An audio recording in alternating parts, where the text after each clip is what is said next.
చదువుకుంటే బతుకు మారుతుందనుకున్నారు. ఇంటికి దూరంగా ఉన్న భవిష్యత్తు కోసం తప్పదు అనుకున్నారు. రాత మారుతుందని ఆశపడితే ప్రాణాలైపోతున్నాయి. ఇప్పుడిప్పుడే గిరిజన కట్టుబాట్లను తెంచుకుని మూఢనమ్మకాలను వదిలి చదువు బాట పట్టిన గిరిపుత్రుల గోడు ఇప్పుడు అరణ్య రోదనగా మారింది.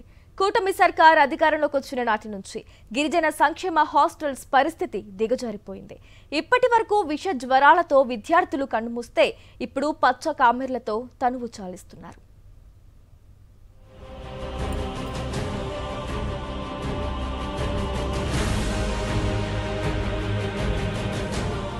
పార్వతీపురం మన్యం జిల్లాలో గిరిజన సంక్షేమ హాస్టల్స్ నిర్వహణ తీరు రోజురోజుకు దిగజారిపోతుంది.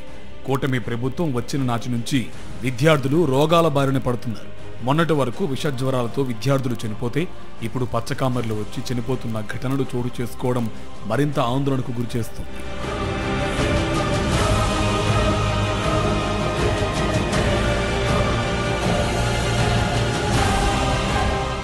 పార్వతీపురం మన్యం జిల్లా కురపాం అసెంబ్లీ నియోజకవర్గంలోని కురపాం, గుమ్మలక్ష్మీపురం, కొమరాడ మండలాల షెడ్యూల్ ప్రాంతాల్లోని గిరిజన సంక్షేమ హాస్టల్స్ గిరిజన విద్యార్థుల పాలిట మృత్యు ద్వారాలుగా మారాయి. దోమలు, అపరిశుభ్రత, కలుషిత ఆహారం, తాగునీరు వలన విద్యార్థులు విషజ్వరాల బారిన పడుతున్నారు. వీటిని నిరంతరం పర్యవేక్షించాల్సిన గిరిజన సంక్షేమ శాఖ ముద్దునిద్రపోతుందని ఆదివాసీ సంఘాలు ఆవేదన వ్యక్తం చేస్తున్నారు. గిరిజన మంత్రి గారు ఆ మంత్రి పదవి స్వీకరించిన తర్వాత మొదటి సంతకం గిరిజన ఆశ్రమ పాఠశాలలో రెసిడెన్స్ స్కూల్లో ఏఎన్ఎంఎల్ని నియమిస్తాం, అక్కడ వైద్యానికి సంబంధించి అన్ని ఏర్పాట్లు చేస్తామని చెప్పారు. ఈ వేళ గారు ఆ ఊసే పట్టడం లేదు. కురుపాం మండల కేంద్రంలోని గిరిజన సంక్షేమ బాలికల హాస్టల్స్లో 611 మంది విద్యార్థులున్నారు. గత వారం రోజులుగా ఇక్కడ విద్యార్థులు పచ్చకామర్ల వ్యాధి బారిన పడుతున్నారు. హెపటైటిస్గా వైద్యులు చెప్తున్న ఈ వ్యాధి కలుషిత నీటి వలనే అని అంటున్నారు.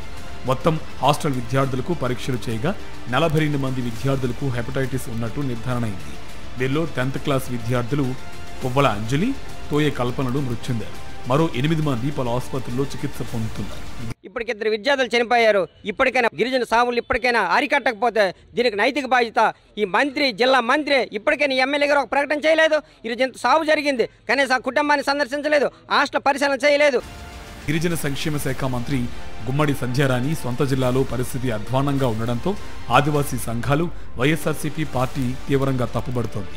విద్యార్థుల ఆరోగ్యం పట్ల ప్రభుత్వం కనీస బాధ్యత లేకుండా వ్యవహరిస్తోందని మాజీ డిప్యూటీ సీఎం పాముల పుష్పశ్రీవాణి ప్రభుత్వాన్ని దుయ్యబట్టారు.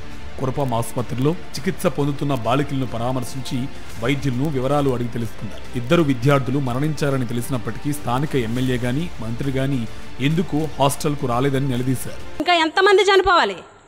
మీ అసమర్థత వల్ల గిరిజన విద్యార్థులు ఇంకా ఎంతమంది చనిపోవాలని నేను ప్రశ్నిస్తున్నాను.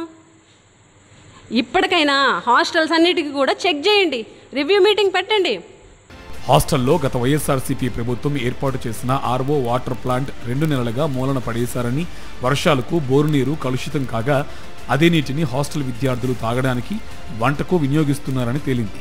బతుకులు బాగుపడతాయని హాస్టల్కు పంపితే ప్రాణాలు పోతున్నాయని ఇప్పటికైనా ప్రభుత్వం మొద్దునిద్ర వేడాలని కోరుతున్నారు విద్యార్థుల తల్లిదండ్రులు.